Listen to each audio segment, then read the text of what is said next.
Adolfo Bezerra de Menezes nasceu na antiga freguesia do Riacho do Sangue, hoje Jaguaretama, no estado do Ceará, no dia 29 de agosto de 1831.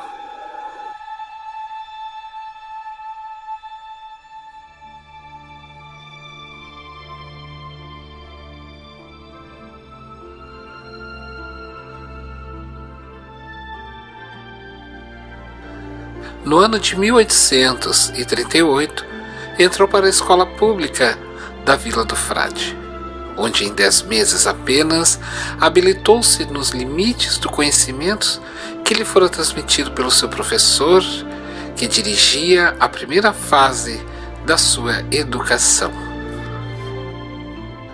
Muito cedo revelou a sua fulgurante inteligência, pois aos 11 anos de idade iniciava o curso de Humanidades, e aos 13 anos conhecia tão bem o latim que ele próprio o ministrava a seus companheiros, substituindo o professor da classe em seus entendimentos.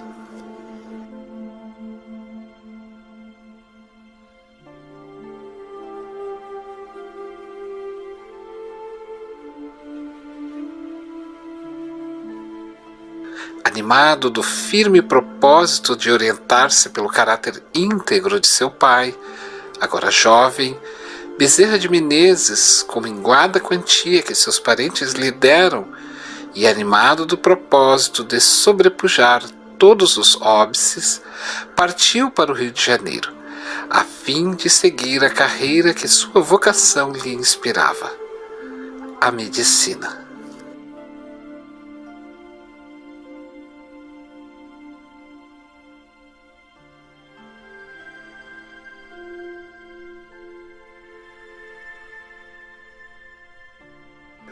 Em novembro de 1852, ingressou como praticante interno no Hospital da Santa Casa de Misericórdia. Doutorou-se em 1856 pela Faculdade de Medicina do Rio de Janeiro, defendendo a tese Diagnóstico do Cancro. Nessa altura, abandonou o último patronímico, passando a assinar apenas Adolfo Bezerra de Menezes. E a 27 de abril de 1857, candidatou-se ao quadro de membros titulares da Academia Imperial de Medicina.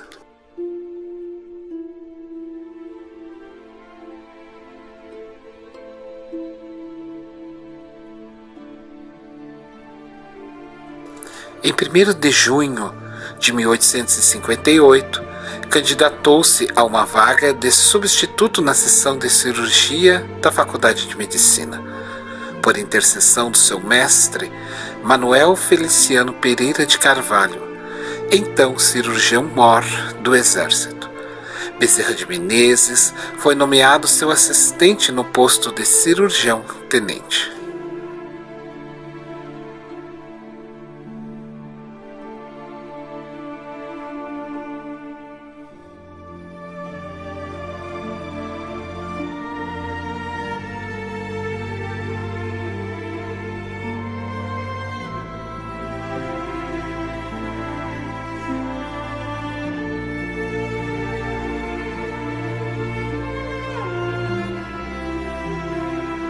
Quando político, levantaram-se contra eles, a exemplo dos que sucedem com todos os políticos honestos.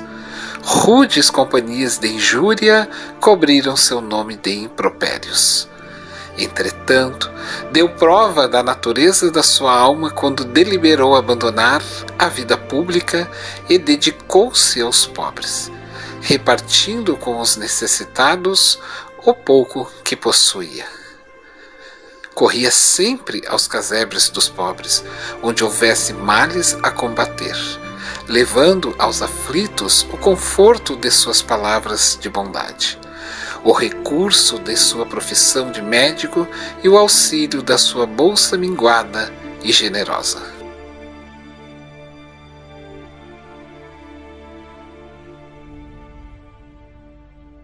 Dr. Carlos Travassos havia empreendido a primeira tradução das obras de Allan Kardec e levara a bom termo a versão portuguesa de O Livro dos Espíritos. Logo que esses livros saiu do prelo, levou um exemplar ao deputado Bezerra de Menezes, entregando-o como uma dedicatória. O episódio foi descrito do seguinte modo pelo futuro médico dos pobres.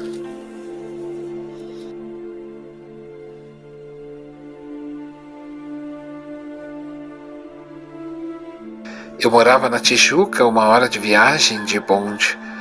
Embarquei com o livro e, como não tinha distração para a longa viagem, disse comigo mesmo: ora, não hei de ir para o inferno por ler isto. Depois, é ridículo confessar-se-me ignorante destas filosofias, quando eu mesmo tenho estudado muito sobre as escolas filosóficas.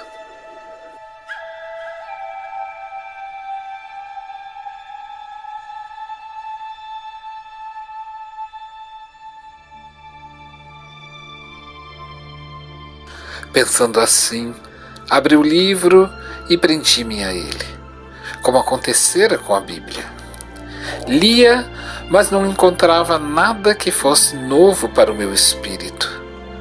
Entretanto, tudo aquilo não era novo para mim. Eu já tinha lido ou ouvido tudo o que se achava no Livro dos Espíritos. Preocupei-me seriamente com este fato maravilhoso e a mim mesmo dizia: parece que eu era espírita inconsciente, ou mesmo, como se diz vulgarmente, de nascença.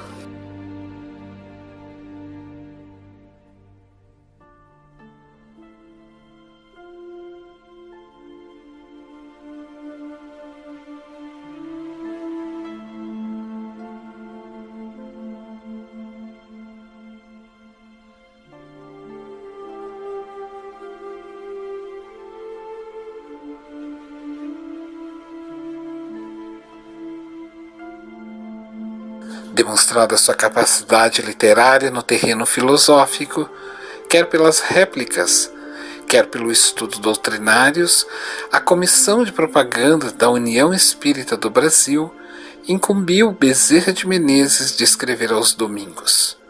O País, tradicional órgão da imprensa brasileira, dirigido por Quintino Bocaiúva, uma série de artigos sob o título O Espiritismo, Estudos Filosóficos.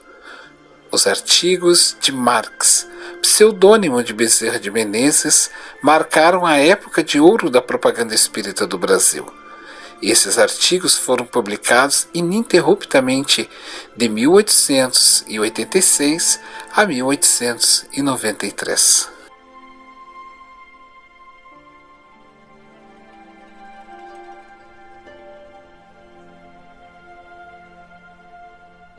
Bezerra de Menezes tinha um encargo de médico como verdadeiro sacerdócio. Por isso dizia: o médico não tem o direito de terminar a sua refeição, nem de escolher a hora, nem de perguntar se é longe ou perto, quando um aflito qualquer lhe bate à porta.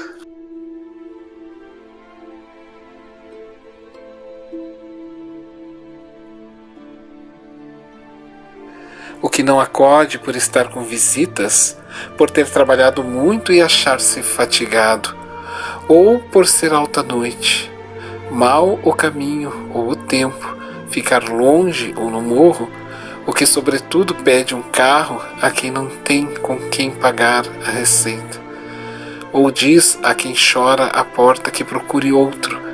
Esse não é médico, é negociante da medicina, pois trabalha para recolher capital e juro dos gastos da formatura. Esse é um infeliz, que manda para outro o anjo da caridade que lhe veio fazer a visita e lhe trazia a única espátula que lhe podia saciar a sede de riqueza do seu espírito, a única que jamais se perderá nos vai-e-vens da vida.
Os centros espíritas, onde se ministrava a doutrina, trabalhavam de forma autônoma. Cada um deles exercia as suas atividades em um determinado setor, despreocupado em conhecer as atividades dos demais. Esse estado de coisa levou-os à fundação da Federação Espírita Brasileira, a FEB.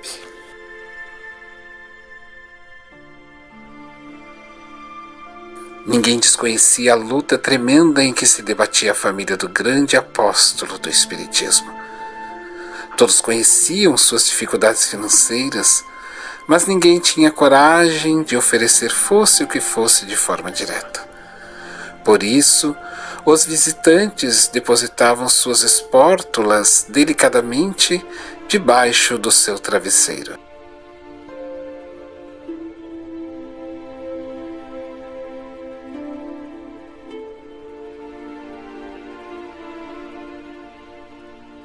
No dia seguinte, a pessoa que foi mudar as fronhas surpreendeu-se por ver a liquidez de o tostão do pobre até as notas de 200 mil réis do abastado.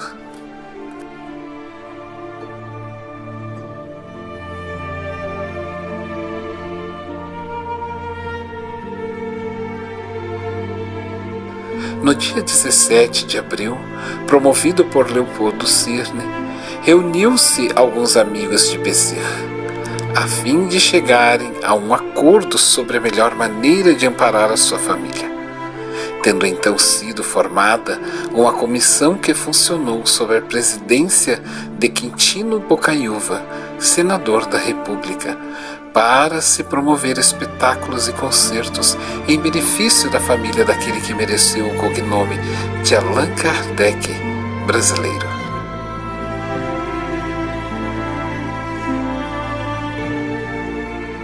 Digno de registro foi um caso sucedido com o Dr. Bezerra de Menezes, quando ainda era estudante de medicina.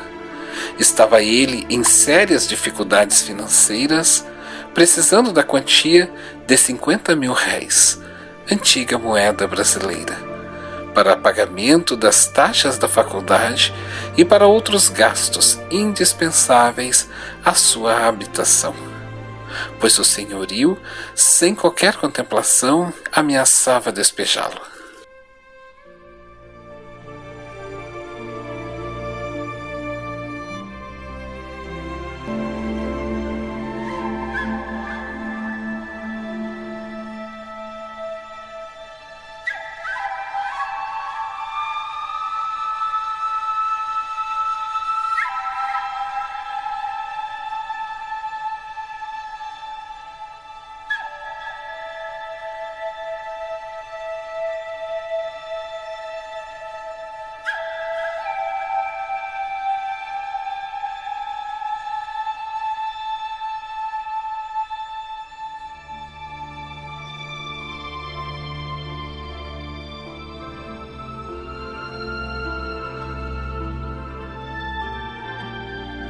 Desesperado, uma das raras vezes em sua vida, e como não fosse incrédulo, ergueu os olhos ao alto e apelou a Deus.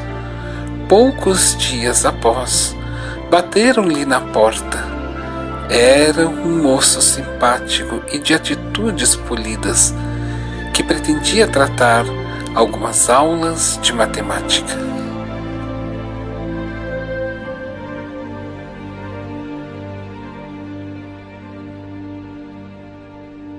Bezerra recusou a princípio, alegando ser essa matéria a menos apreciável em sua vida. Entretanto, o visitante insistiu e, por fim, lembrando-se de sua situação desesperadora, resolveu aceitar.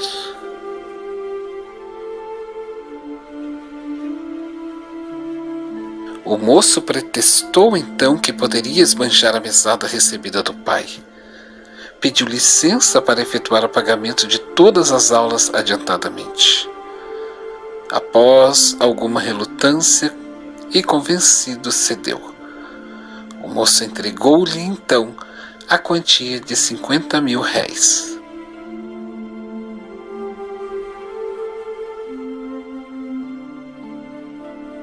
Combinado o dia e a hora para o início das aulas, o visitante despediu-se deixando Bezerra muito feliz, pois conseguiu assim pagar o aluguel e as taxas da faculdade.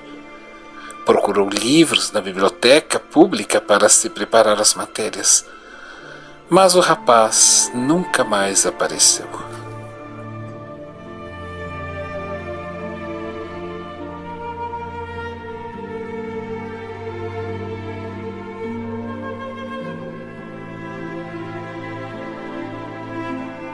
Corria sempre ao tugúrio dos pobres, onde houvesse o mal a combater, levando ao aflito o conforto de sua palavra de bondade, o recurso da ciência de médico e o auxílio de sua bolsa minguada e generosa.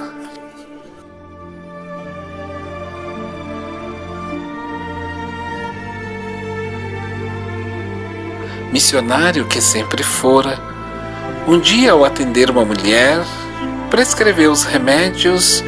Ele disse que poderia comprá-lo ali mesmo. Ao que esta respondeu que não tinha nem para dar o que comer, quanto mais comprar remédios. Bezerra procurou nos bolsos e nada encontrou. Olhou em volta e nada viu. Reparou então em seu anel de formatura e deu-o sem pestanejar para comprar medicamentos para o filho doente.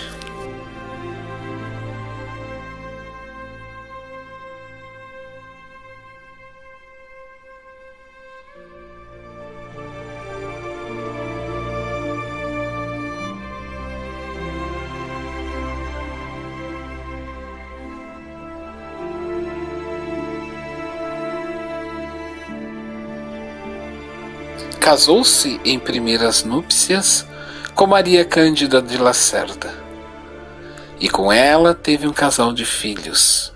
A esposa veio a desencarnar 5 anos após o casamento, e depois de 2 anos de seu desencarne, Bezerra casa-se novamente com Cândida Augusta de Lacerda, irmã materna de sua mulher. Tiveram 5 filhos.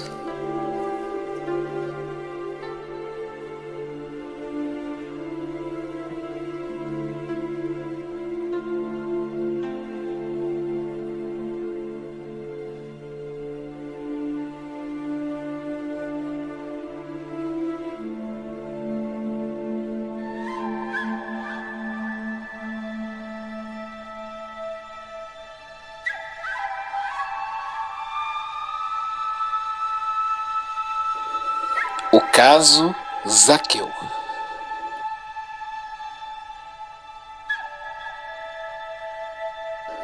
Foi por intermédio da mediunidade de Ivone Pereira que se soube ser Bezerra de Menezes a reencarnação de Zaqueu, o publicano aos tempos de Jesus.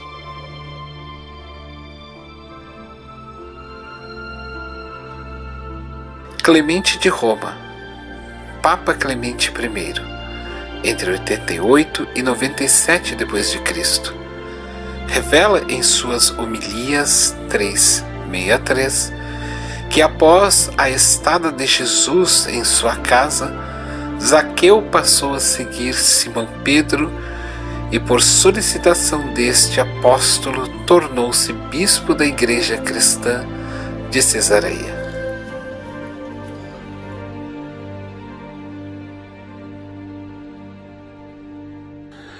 Constam que Zaqueu, alguns falam Matias, chefe dos publicanos, ao ouvir a voz do Senhor que tinha concedido hospedar-se em sua casa, disse: Senhor, eis que dou de esmola a metade dos meus bens, e se desfraudei alguém em alguma coisa, restituo-lhe o quádruplo. E o Senhor disse, por sua vez: Vindo hoje aqui, o Filho do Homem encontrou o que estava perdido.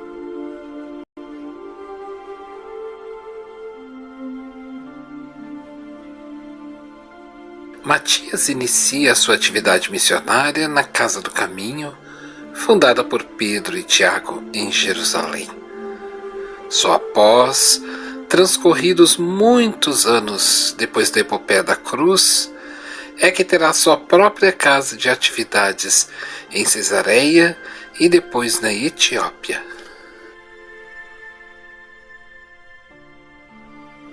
Conta a tradição que o apóstolo morreu num incêndio na Etiópia, tentando salvar as crianças de sua igreja.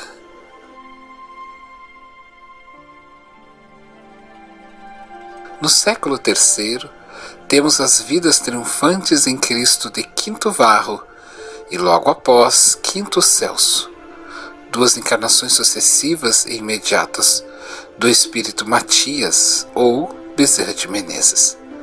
Segundo diversas informações mediúnicas, ambas realizadas com o objetivo de regenerar a alma retardatária de Tassiano, filho espiritual do apóstolo. Esse drama foi registrado por Emmanuel pela psicografia de Chico Xavier na obra Ave Cristo.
De abril de 1900.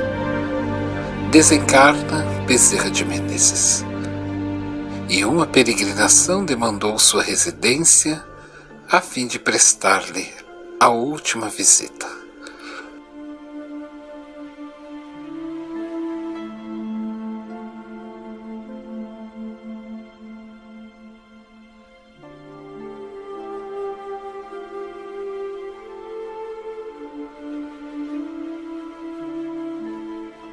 Na obra Ação e Reação, o espírito André Luiz, através da psicografia de Chico Xavier, no capítulo 11º, relata que o instrutor Silas revela o trabalho de Bezerra de Menezes no mundo espiritual, com mais de 50 anos consecutivos de serviço à causa espírita. Depois de desencarnado, Adolfo Bezerra de Menezes fez jus à formação de extensa equipe de colaboradores que lhe servem a bandeira da caridade. Centenas de espíritos estudiosos e benevolentes obedecem-lhes as diretrizes na lavoura do bem, na qual opera ele em nome do Cristo.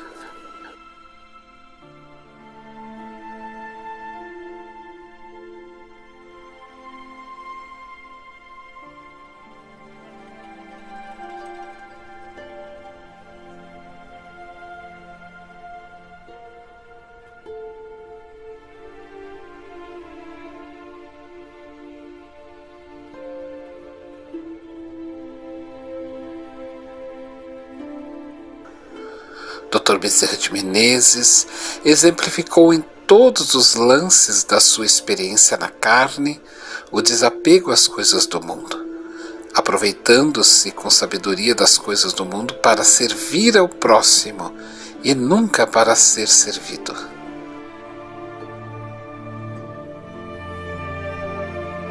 A casa era pequena para acolher a tantos irmãos e amigos que iam lhe depositar flores da sua simpatia e de gratidão. Alguns esperando ainda dele uma receita para suas dores, ou uma palavra de carinho e bom ânimo.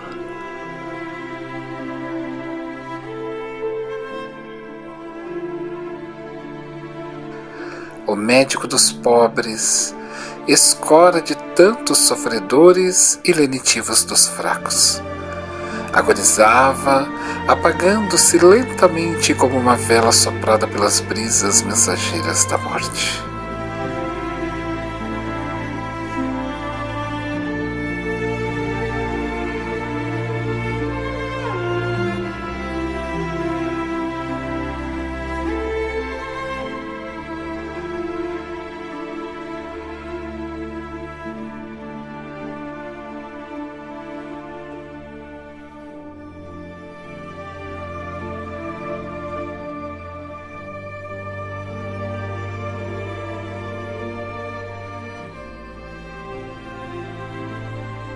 Questionado quanto à sua entrada ao mundo dos espíritos, Bezerra de Menezes responde ao médium Divaldo Pereira Franco: "A minha maior felicidade, meu filho, foi quando Celina, a mensageira de Maria Santíssima, se aproximou do leito em que eu estava ainda dormindo, e tocando-me falou suavemente: Bezerra, acorde, Bezerra. Abri os olhos e vi-a bela e radiosa. Minha filha, é você, Celina? Sim, sou eu, meu amigo. A mãe de Jesus pediu-me que lhe dissesse que você já se encontra na vida maior. Havendo atravessado a porta da imortalidade, agora, Bezerra, desperte e seja feliz."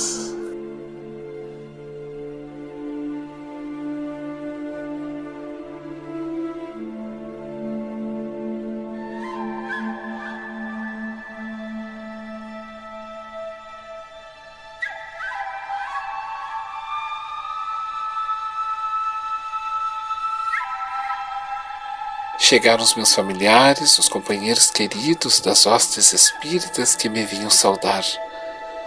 Mas eu ouvia um murmúrio que me parecia vir de fora. Então, Celina me disse: "Venha ver, Bezerra." Ajudando-me a erguer do leito, amparou-me até a sacada, e eu vi, meu filho, uma multidão que me acenava com ternura e lágrimas nos olhos. "Quem são, Celina?" perguntei-lhe. "Não conheço a ninguém. Quem são?" "São aqueles a quem você consolou, sem nunca perguntar-lhes o nome. São aqueles espíritos atormentados que chegaram às sessões mediúnicas e a sua palavra caiu sobre eles como um bálsamo numa ferida em chagas vivas. São os esquecidos da terra, os destroçados do mundo a quem você estimulou e guiou. São eles que o vêm saudar no pórtico da eternidade."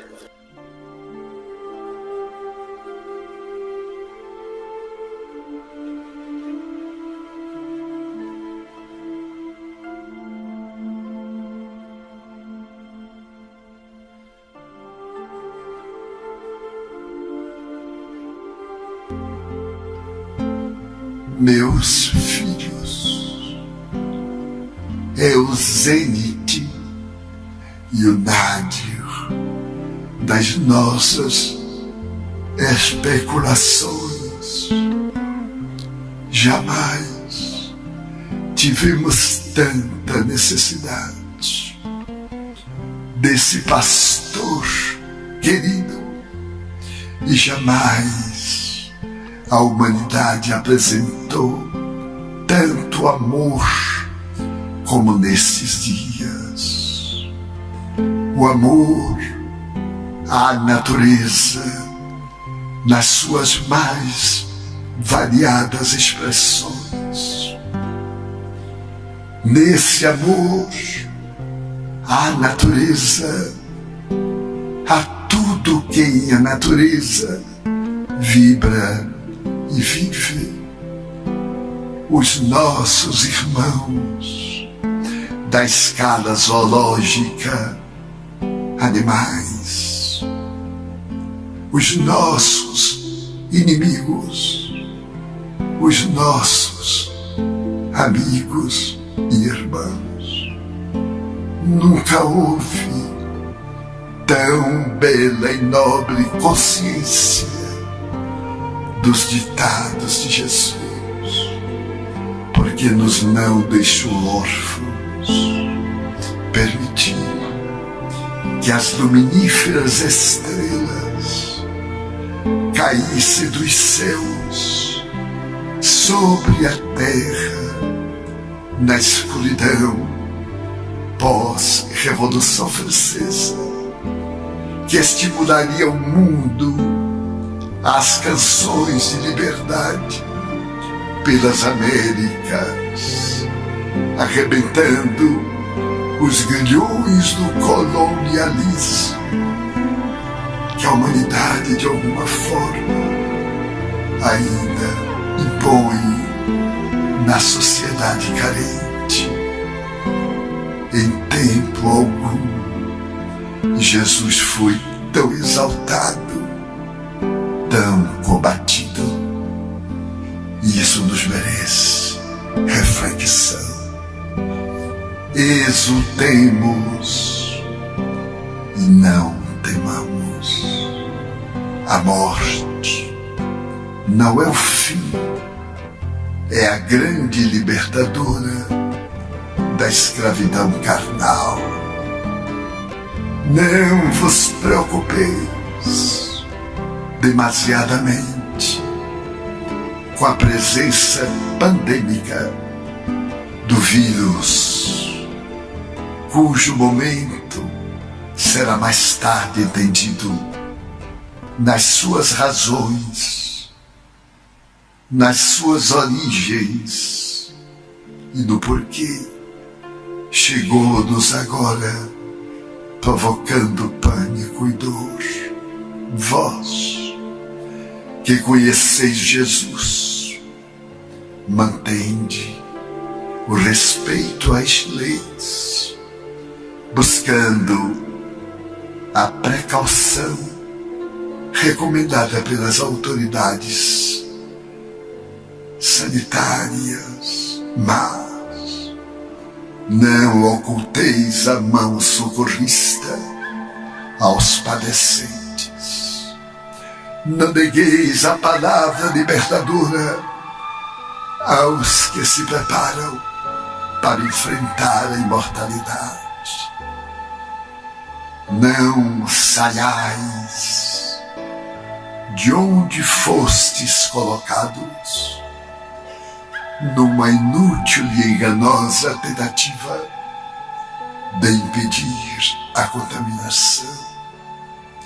Buscai a pureza íntima e, sobretudo, alimentai-vos da fé dinâmica, corajosa e gentil, amando a todos, evitando as paixões que dividem e as experiências que unem. Hoje, quiçá, mais do que nunca, Jesus precisa de vossas mãos, falar pelos vossos lábios, sentir o calor da vossa compaixão e a misericórdia dos vossos sentimentos. O grande antídoto para todos os males é o amor responsável, é o amor dinâmico, é o amor que doa e não se preocupa em receber nem mesmo um sorriso do beneficiário. Não penseis que vos encontrarais a sós. Os céus enviam os seus embaixadores para que o intercâmbio entre encarnados e desencarnados se faça com muito mais facilidade. Tende cuidado para que as vossas ondas mentais sincronizem-se com as mentes que administram as vidas e evitai descer o vosso pensamento às páginas da agonia, onde se encontram as forças ultrajantes que estão produzindo as dores por necessidade da evolução do planeta. Ide, como Jesus disse aos 500 da Galileia, e pregai pelo exemplo, pela palavra iluminada e pelo exemplo de abnegação. As forças vivas do universo estão conosco, num doce intercâmbio convosco. Ide e amai, em nome dos espíritos espíritas. Nós suplicamos ao Senhor que nos abençoe e nos guarde em paz. São os votos do servidor humílimo e paternal Bezerra.